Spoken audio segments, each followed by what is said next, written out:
Hey y'all, Jen Hernandez, Loan with Jen. Today we are talking about why are condos harder to get a mortgage. Stay tuned.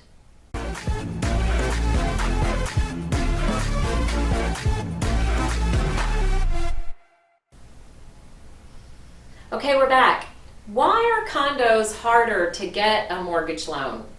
So I wouldn't call them necessarily harder. I'm just going to use the word challenging. Why are condos more challenging to get a mortgage? So I'm going to explain a little bit in this video of the why so that hopefully you can understand some things as you're thinking about a condo, just some things to keep in mind. Also for the viability of you making a purchase. These are things that if you are buying a condo that you also want to make sure you think about.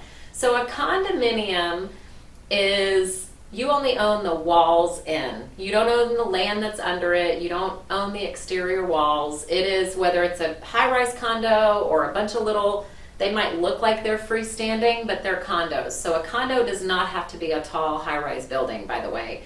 But if it is a condo, it is governed by an association. So that's called an HOA. It's a Homeowners Association that governs the condo association. So why this is so important to lenders is that so much is riding on the health and the sustainability of how the management company or the condo association is being managed. So there's extra questions that a lender that we're asking. We have to contact the homeowners association or the management company, and there's a whole questionnaire that has to be filled out. Now, I'm not going to go through all 25 to 35 questions of what we have to go through as a lender, but I'll give you just a few of the, I guess, the most important ones. Number one, we want to make sure that the owner occupancy is high. It's not mandatory on all types of loans, but when there is a high, or let's say when there's a low owner occupancy, what that means to a lender is that there's a lot of investors that rent out a lot of the condos. So if the economy goes bad, historically, statistics show that investors will leave their investments and pay their house where they live. It's just common sense, right? Like if I'm an investor and I'm starving, my family can't barely make the bills, I'm gonna pay my household where my family lives, and I'm gonna let the condo and the houses that I own, I'm gonna say, I'm not gonna pay those mortgages. I'm gonna take care of my family first. Okay, that's just human nature.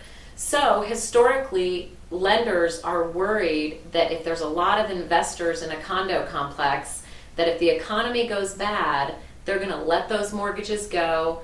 The community's not gonna have any dues to keep up the common area, and no one's going to want to buy in there. There's going to be deferred maintenance. It's going to be visually not pretty. So it starts to go downhill from there. That's why owner occupancy matters.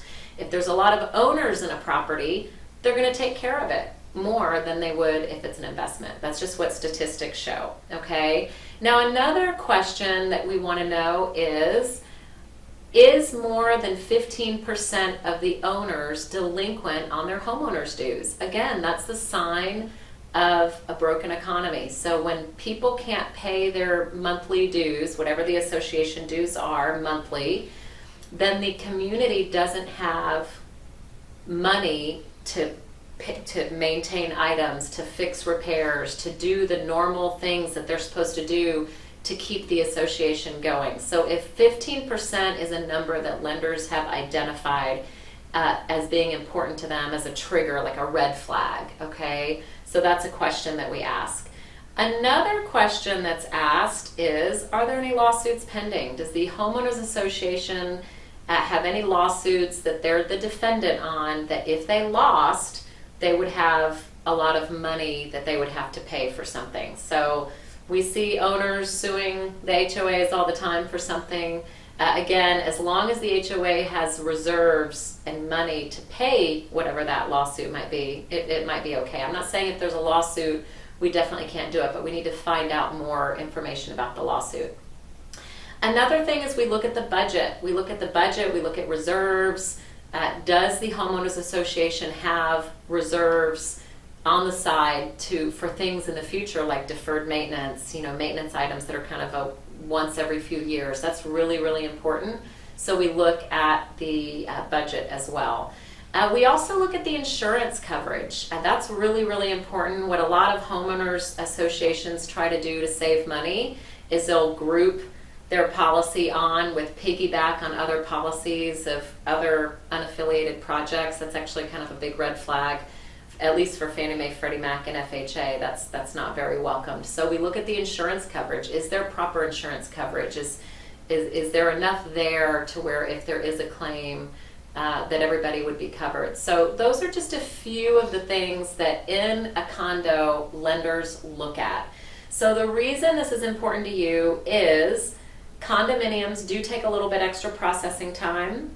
They do actually, the interest rates on condos are a little bit higher. You want to watch my video of why condo rates are higher on condominiums. I have a video about that. But it all goes around this big picture that I was talking about earlier, which is condos have to have more oversight. There's more dependent upon how the condo association is run that could affect the property. So it's viewed as riskier by lenders, and so different down payments might be required, different interest rates required. So you just want to make sure and talk to your local lender how that will affect you or how it might not affect you, and what that means for your loan approval. So not to be strayed from condos, please don't misinterpret. We actually finance quite a few condos. Condos are fantastic. We just want to make sure that it's a viable project, that it's run really well, and you do too as a homeowner. You want to make sure that it's a healthy association and you don't have to deal with problems later on. So I hope you found this video helpful. Talk to your local lender. If you're in Texas, please call us, and we'll like, share, and subscribe, and we'll talk to you soon.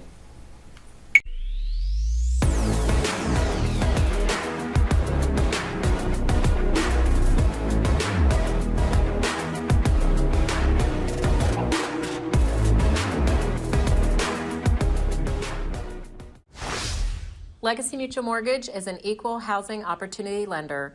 The opinions expressed here do not reflect those of Legacy Mutual Mortgage.